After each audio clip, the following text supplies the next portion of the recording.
podcast. I am in Greenville, Missouri, the old town of Greenville, Missouri, and it was the original town of Greenville, Missouri. And we just stopped in here. The weather's kind of crappy, but I just wanted to bring you guys and show you guys this old town here. Right now it's a campground, and it is owned by the Corps of Engineers. Greenville, they actually, when the Corps came in to make Lake Wappapello, they made people leave. I mean, basically kind of like how they did Land Between the Lakes. They pushed people away, and what was once a town is no longer a town. So now, here we have the old town. So, we're going to start here, which was Ward's store. It says you could buy a pretty good pair of overalls, which was the most common work of clothes at the time, for about 98 cents. A real good pair for $1.25. And then you have here, just kind of shows an old map of the old town of Greenville.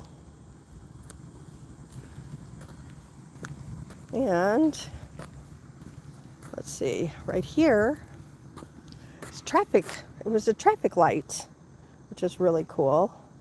It says it's at that Keep Right Rock. And that's what this concrete cube is. That's exactly what this is. Hi, Diane. Hi, Mike. Once again, I am in Greenville, Missouri, at the old town, the original town, before the Corps of Engineers came in and relocated the town due to making Lake Wappapello. Like I said, it's kind of similar to what happened at Land Between the Lakes, honestly. Here was the Wayne County Courthouse. I don't know if you guys can see that. I'm trying to show you guys. Hi, Boo the Beagle. Thank you. You too. Hey, Amy. But this was the old county courthouse. I don't know if you guys can see the pictures. And if you look at it now, that's what it looks like. There's some trees. You can still see the steps that go up to the old courthouse. Congratulations on your new granddaughter, Diane. So anyway, as you guys can see, this is a campground now. The old town. So I just thought that I would bring you guys with me and let you guys kind of check it out.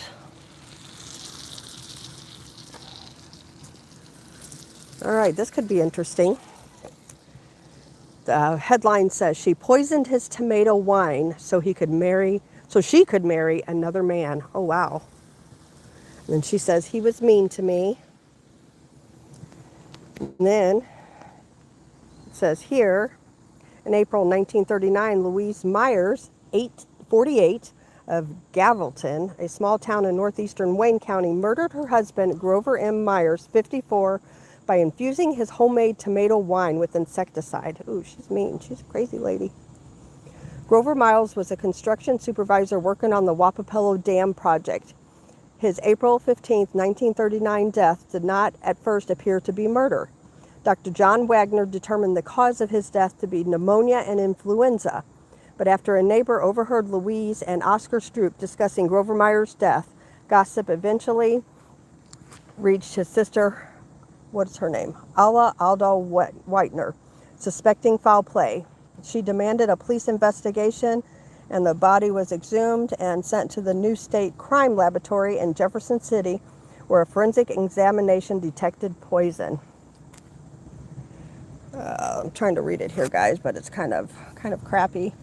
It says, Louise initially confessed to the murder, but later, during her trial, she testified that the poison her husband was, something by Oscar F. Stroop, with whom she was apparently having an affair so that they could be together after her husband's death.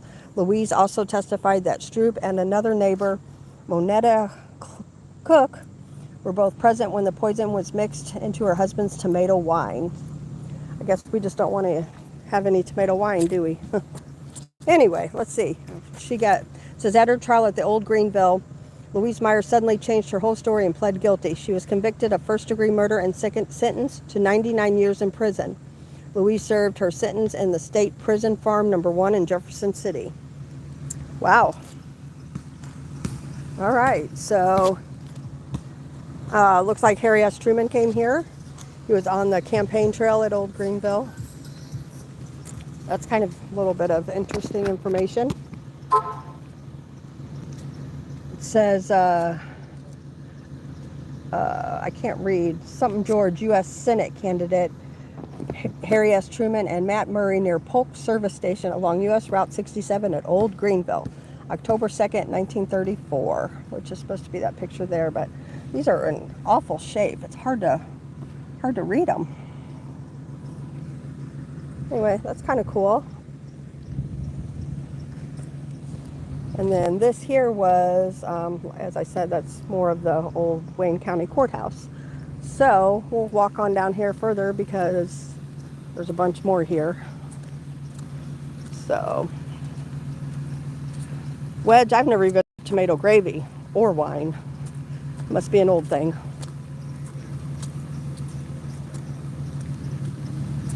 Hi, Roger. How are you?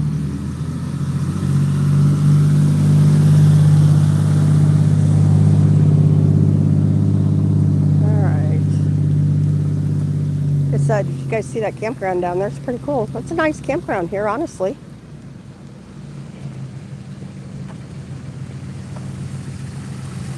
Let's see. I agree, Diane. Tomato wine does not sound good. Oh boy, we have a hanging. Sam Brown, tried, convicted, and hung at Old Greenville. That's him here. It says Sam Brown shown here in 1902 during his incarceration in the Wayne County Jail at Old Greenville. Brown was arrested on March 22nd, 1900 and remained here until his 1901 trial before Judge Frank R. Deering and during his 1902 appeal. On May 13th, 1902, the Missouri Supreme Court completed a review of Brown's case and denied him a new trial. To screen the hanging from the public view, a stockade was built beside the jail and the gallows was erected inside it. The death sentence was carried out on June 27, 1902 at 11:50 a.m. Brown suffered from tuberculosis, and by the appointed day of his hanging, he was so weak from his illness that he had to be carried to the gallows and held up while the noose was fitted around his neck. Despite his frail condition, it took more than 5 minutes for Sam Brown to die. Oh my gosh, that's awful. That is awful. So I guess that building used to be right here in front of me.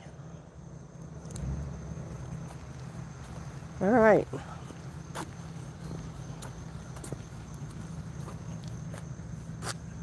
I'm not sure what this here was. We'll continue to walk down here. This is also, guys, the old Trail of Tears, which I know, a lot of you guys have heard of. And we'll be going past that sign here in a few minutes. Hi, Barry.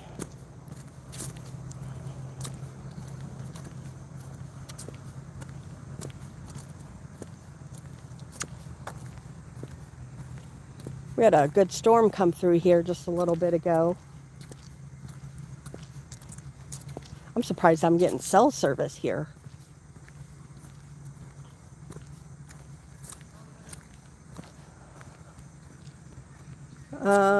Here's a jailhouse. It says the top floor was for women. I remember the jail held 2 women, the Dickerson girls. They were in jail for robbing some folks. That's all it says. Short and sweet.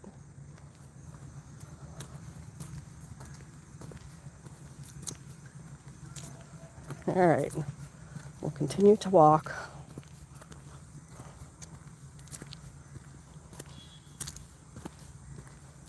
I agree, Barry.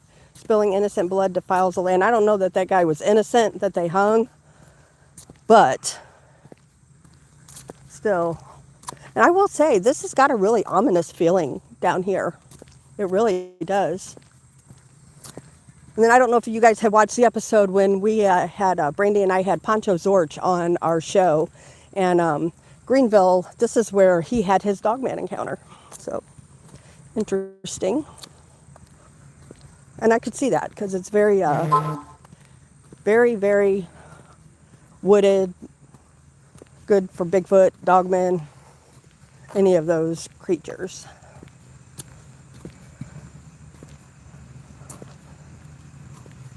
And you're right, some of these trees could be eyewitnesses to it. But you see the old foundations here. I don't know if you guys can see that. So we'll see what this building was here. It's got a sign up here.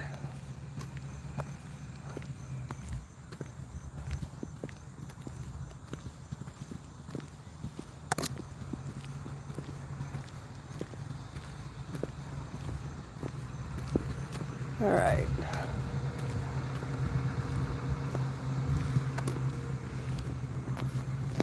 It says Old Greenville's accommodations, hotels and tourist cabins. So here it looks like there's some hotel right here. It's interesting.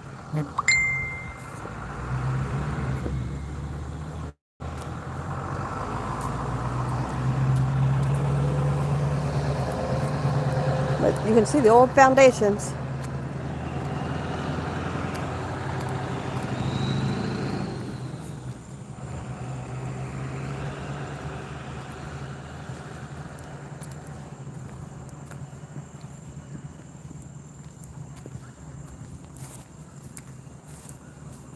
You're right, Amy.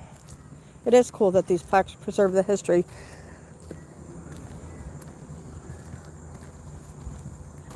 All right. This here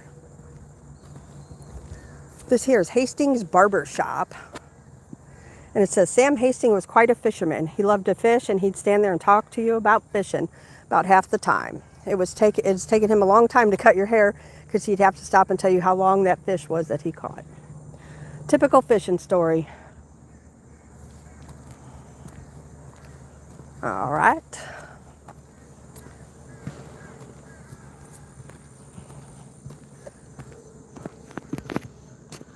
Like I said, there's like foundations in here underneath like all this weeds and stuff.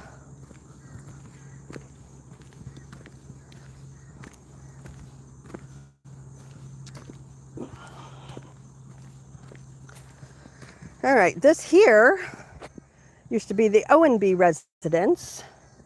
It says this house was owned by Isaac, Ike, Daffron, and later by George and Nora Owenby. They rented rooms to the public and served meals for as low as 25 cents.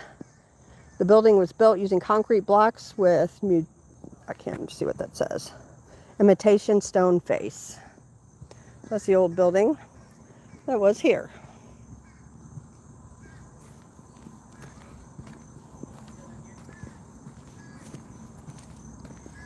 All right.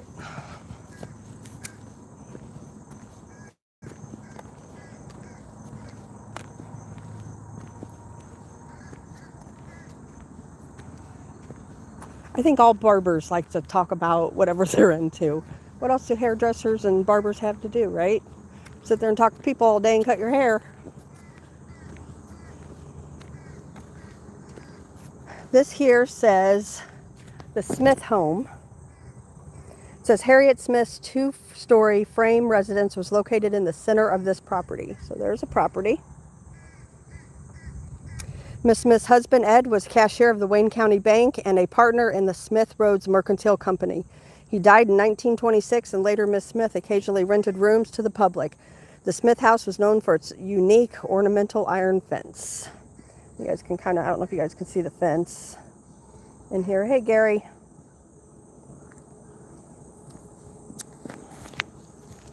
All right, we're coming up to some more here.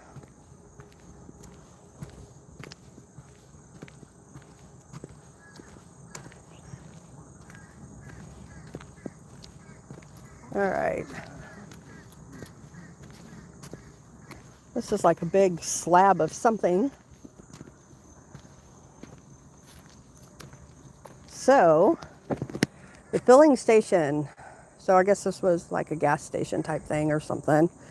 And then here it says J. Arthur Davis dealership. And it says, somebody said, I remember when I was a kid, Mr. Davis gave me a quarter for my place at the Hastings Barber Shop. He was happy to give him my place. That quarter was the easiest money I ever made. J. Arthur Davis sold cars in this building. So this area, this was a car dealership. And it says one brand, the Whippet, sold for about $600.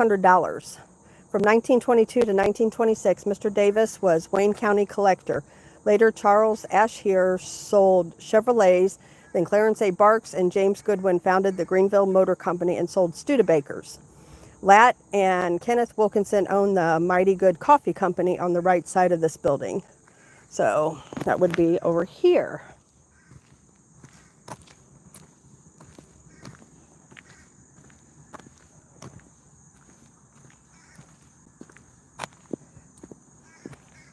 I know you guys have heard Brandy and I talk about like historical preservation, and honestly, this is really quite sad because, you know, I mean, granted, it was because they put the lake in here, and this is why these homes had to leave. But so yeah.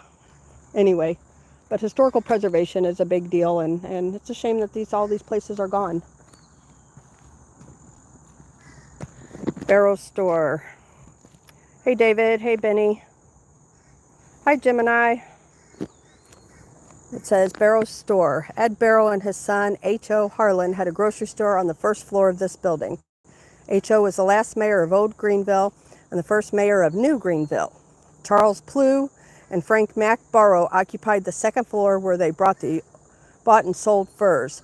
They often hosted a good game of cards there as well. Look, here's the steps. I don't know if you guys can see that. Yeah, Mike, it does. It has a lot of history. Okay, so over here, it says moving Greenville in 1941, above the pool of Wapapello Lake. There you can see flooding here.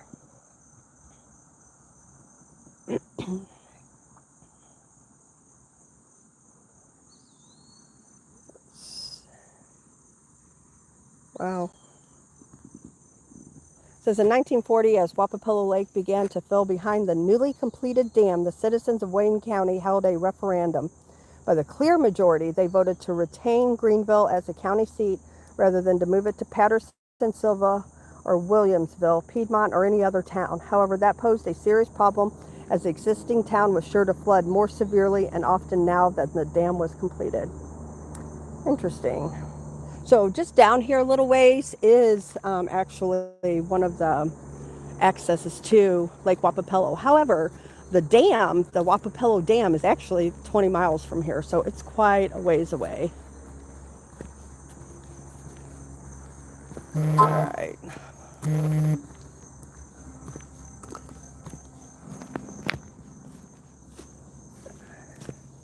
So here's another slab of something. It looks kind of like a little hill of a sidewalk. Let's see what this building was. Looks like it was a store, and it got flooded. John S. March and his son Harold had a general mercantile store here and a lumber yard across the street. Items such as Red Goose work shoes, Curly brand suits, dry goods, and hand tools, farm equipment, hardware, and caskets were all sold in Marsh Store. So across the street here, in the trees, would have been the lumber yard. Anyway, and that's where we've walked so far. Interesting.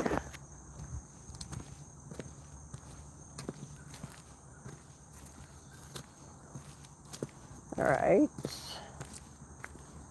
We've got a couple more here to go to.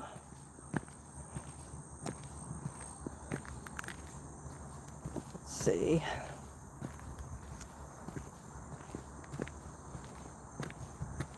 All right, here's another store that was right here.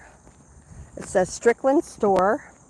It says Strickland's bought, sold, and traded farm products. Eggs, chicken, and hogs. The store sold for cash, but most customers bought on credit, paying once a month. Some even worked for the merchandise. Ranked wood, iron, just the best they could do to pay for it. It says David Davis Kreitz owned the building before R.E. Earl and Lily Strickland acquired it. Strickland Store sold general dry goods from 1927 to 1941. Harry Wendy Worsham had a radio shop on the one side of the building. The left side of the remaining sidewalk reveals holes where the posts of the awning were anchored. So here would be the sidewalk. I'm not sure where the holes would be. Maybe this right here. I don't know if you guys see that or not. So let's come over here. Must be something across the street here because this one's facing this way. This one says style block. It says when the ladies rode horses, they rode side saddle, and the women's saddle had a thick stuck up, had a thing stuck up on one side of the horn out the center, and they hung on one knee over that, and with both feet hanging over one side of the horse. So they're just talking about side saddles. It says a large concrete block is called a stile. It was used by people, especially women, when mounting and dismounting horses and carriages. So that would be that log, that rock sitting over there, if you guys can see that. There you go. All right. Keep walking.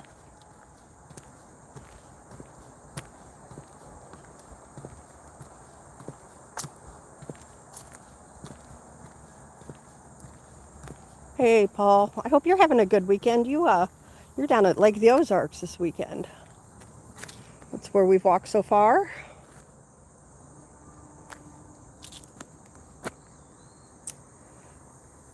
Yes, so Pancho Zorch, who is in our chat a lot, and friend of ours, we had him on our show, and he did have a dogman encounter down here, and we did a full episode on it. It's pretty crazy episode, guys. You'll have to go back and watch it. It says Dr. Wagner Residence here. Looks like it flooded too. This must have flooded after they put up the dam. Interesting. All right. Keep walking.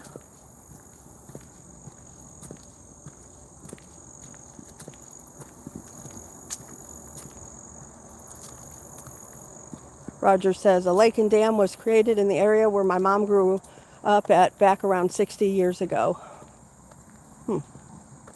Interesting. You know, like this street, I bet it can tell some stories, you know. All right. Let's see. Show you guys all that. It says Turner Durham Store. It says flooded too. It says when this picture was taken in 1935, William Helm owned this building where Floyd Turner and Monty Durham had a grocery store and meat market. A year later, Mr. Durham sold his share of the company to Mr. Turner, who became the sole proprietor when the business moved to New Greenville. Interesting. That was here. There's another slab of something.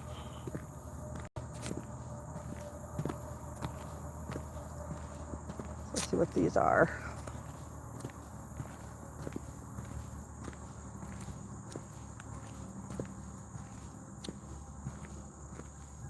This here, and this is the last one. It says the Greenville Sun and Post Office. Constructed in 1907 for the St. Francis Iron Land Company, this building later contained the offices of the Greenville Sun newspaper and the Greenville Post Office. Frank and Charles Ellinghouse owned the newspaper. The second floor served as a meeting place for the Independent Order of the Oddfellows Lodge members. That's interesting. Anyway, guys, that was a quick tour of the old Greenville, and appreciate everybody tuning in, and it's been fun. So it's now a campground. So everybody, you guys have a good, safe holiday weekend, and we will see you guys down the road. Bye-bye.